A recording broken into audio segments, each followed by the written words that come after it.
DC মেশিনে লাগিয়েছি, দেখো রিডিংটা, রিডিং 0 হয়ে গেল। এই যে ল্যাপটপটা রাখা আছে, দেখো ডিসি মেশিনটা আমি অফ করছি। ডিসি মেশিন অফ করে যখন অন করছি, এটা দেখাচ্ছে চার্জ নিচ্ছে বাট ছেড়ে দিচ্ছে।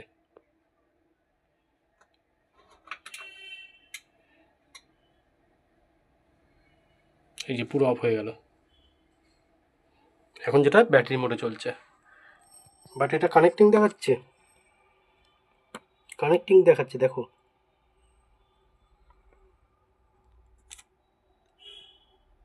এখানে পার্সেন্টেজটাও দেখাচ্ছি 62%, যখন ব্যাটারিটা নতুন আনা হলো 72% ছিল। একটা টাইমে কিন্তু ব্যাটারিটা 0 হয়ে যাবে। আর এখানে স্ট্যাটাস দেখো, আমি এখন চার্জারের কানেকশানটা খুলছি, দেখো খুলে আবার লাগালাম। এই যে লাগাচ্ছি, এবার রিডিংটা দেখো, এই যে লাগালাম, এখনই ছেড়ে দেবে, এই হচ্ছে ছেড়ে দিলে।